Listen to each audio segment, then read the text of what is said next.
Good afternoon, welcome to Blindbuilds. I'm your host, Blind Prime. For today, I have for you the ongoing LEGO Ideas project that we've been working on, the cave chunks. Today, we are going to be discussing the corner cave, the overlook, as I call it, which is the newest member of the cave chunk family that we will be turning into LEGO Ideas once it's finally done. There are things that aren't quite complete with it. There's some redesign that needs to happen, but that's at the point. I think overall design wise, I think it's looking good. There is a question though I need to ask you guys, and before I ask you that question, I do also want to say hello. Hi, my name is Blind Prime. I raise awareness for the blind and the visually impaired through alternative means and methods, and this is including to, but not limited to, Lego. And if you want to help me raise awareness for the blind, then please, like my video, comment below, talk to me about Lego ideas. I'd like to hear your ideas, and share on your social media platforms. Those really help me. It helps me out a lot. I don't think the over 200 of you new people would have been here if one of my subscribers had not shared my material. So whoever did that, thank you. 2 thumbs up from Blind Prime there, and thank you so much. Okay, so the big thing for today is the discussion of the new corner that I've created, and the question I have for you is: should I cover? Should I add the bottoms to this, where it's basically the same cave chunk, except it isn't built on a regular plate; it's built on a base plate, and it I'm still figuring out the designs for them, because I could work with the original design, which is a squatter design compared to this new one, but I think maybe that squatter design would allow it to hold more weight. Let me know in the comments. Should I include the bottoms, or am I doing good right here? I need to know what would help my chances and things like that. So any help would be much appreciated. And now let's also talk about something that will be changing that you may or may not can see here. So I have the cool waterfall thing we've talked about before. I've got the log cabin that we've talked about before, which does need to get reworked to make its basement deeper by raising it up another plate level. Literally, just one more plate level. I was 1 plate level off.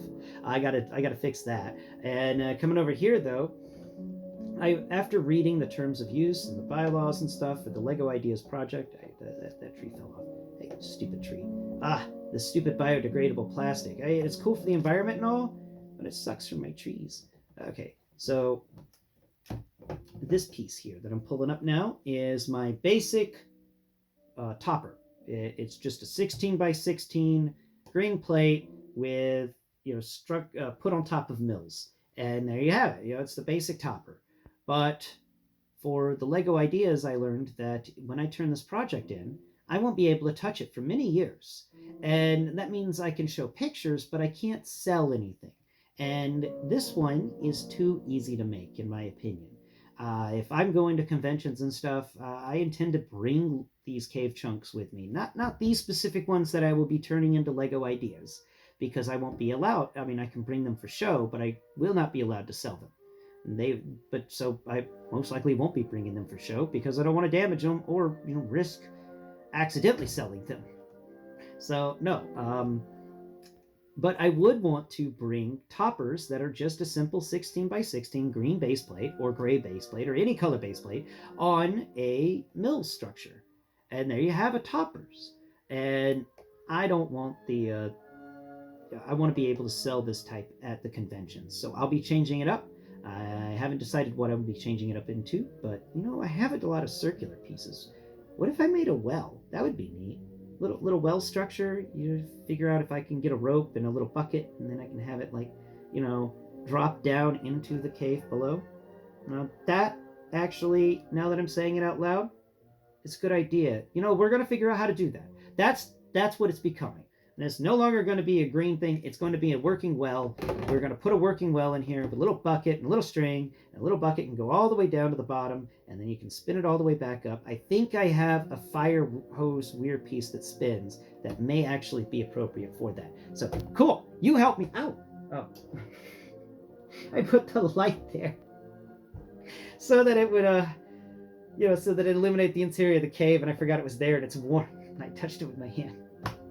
When you touch a warm thing that you weren't expecting to be there. So let's go ahead and pull the light back, which I was doing before. All right, there we go. Light pulled back. Let's go ahead and get that angle of light changed up so that it's not blasting you in the face. It's not blasting me in the face, but it is blasting the cave in the face. That's good enough. Yeah, I'm just gonna little closer and a little over here. Now let's see. Boop, boop, nope. Rotate, boop, boop. Cool. The nice thing about light is it follows straight lines. So just there we go. Oh no, scoot it there. There we go. It's going to be on me more than it's going to be on you. I don't want any glare. All right, that's done. Now let's go ahead and separate this guy. Let's figure out the best way and pull them apart. There we go. Now the things I have stacked over here on the cabin, under the cabin, they don't need to be talked about today. Let's move the cabin over here. Set the cabin off to the side. Plus the two structures under it, which I think is the bridge and something else. So let's go ahead and get these guys separated. Pull the waterfall off and set the waterfall over there. Pull the basic topper off and set basic topper over there. And here we have two of my cave chunks connected together, and we're only going to be talking about one, but I did want to just showcase how this connection works, and how you can spin it and get different types of connections, and it connects together. And there's a new one. You've got that outlook on the interior of the cave, and you can just rotate it again to introduce new entrances and new ways of interacting with the caves. Now let me make sure I didn't just confuse the two. There we go. This is the correct one. We're going to set, I think this is staircase. Yeah, it's spiral stair. We'll set spiral stair off to the side. No cream today, so I can actually use his sleeping spot for something and not worry about him throwing it away. We are knocking off the table. So I have a little goblin up here at the top because he's showcasing the fact he's my little sizer. So whenever I'm building these things, I try to size them for either goblin height or regular minifigure height. Goblins being about the same, they have the kid legs. So not the bendy kid legs, just the normal kid legs. So that's what I'm doing here at the top area. You got a little goblin kind of cave thing where he can walk around and look down on whoever's looking at the, whoever's standing at the overlook. So we're going to set Mr. Goblin. Man, he's not hurting anybody over here, so he can just hang out at the very top. There you go, Mr. Goblin. All right.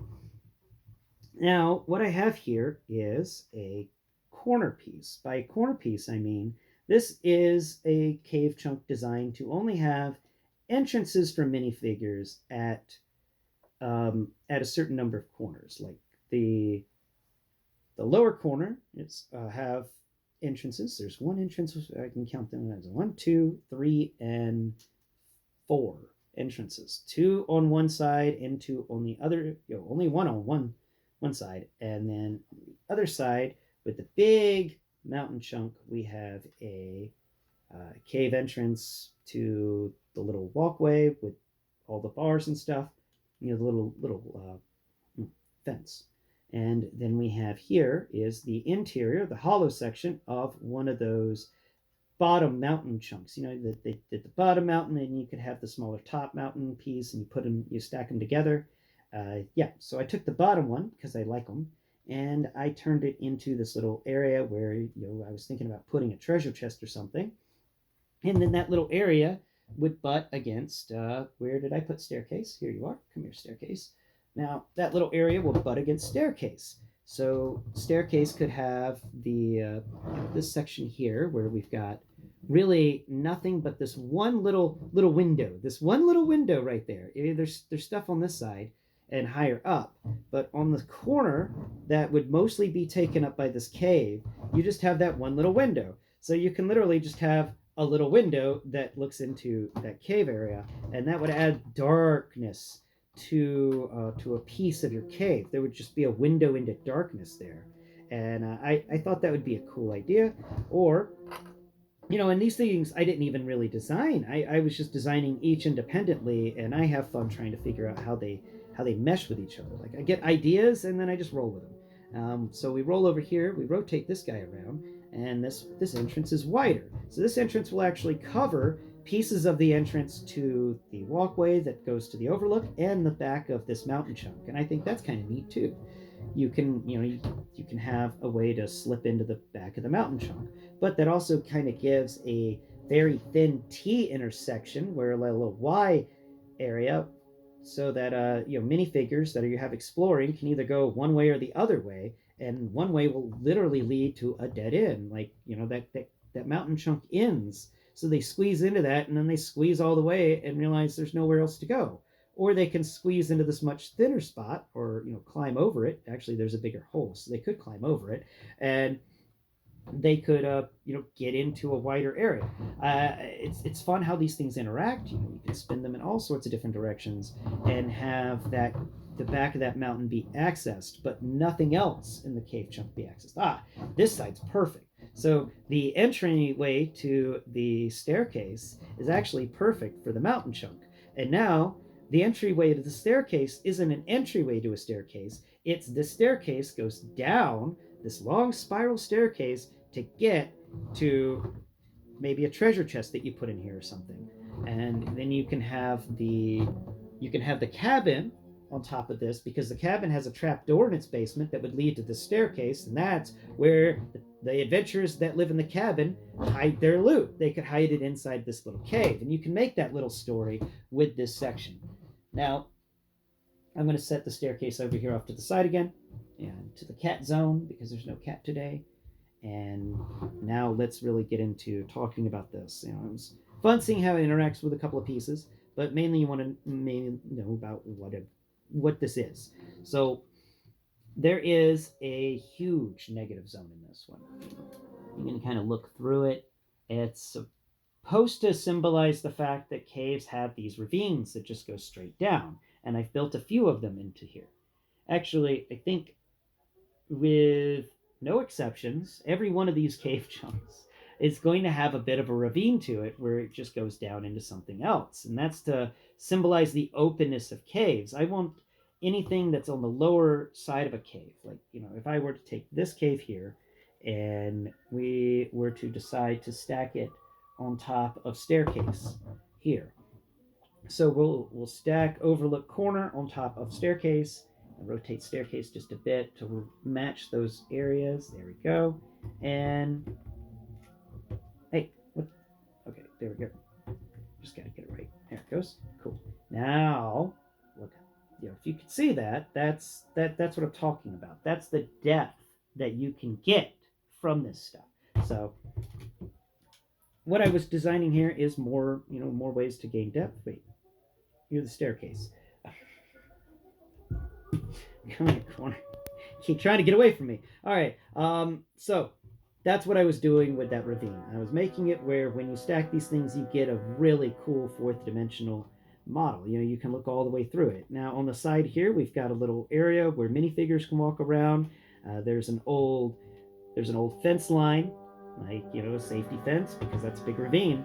And the idea here, like I said before, when I'm building these things, I think there used to be a minifigure society that lived in this cave system, but then for whatever reason, it's gone now.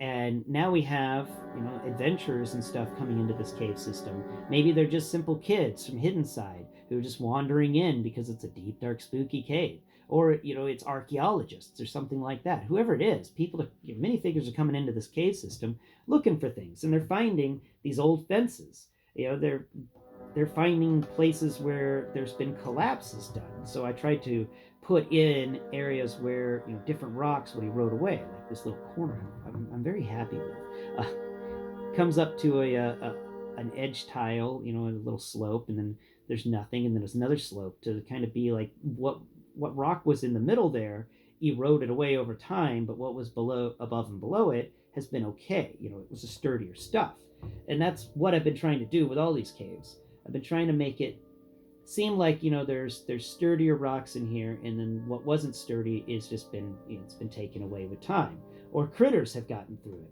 Like you get these little I got this little window hole here, which I wanted to include, because if you put this cave chunk against an open area, that window is an open area to allow light to flow through the structure, your cave system.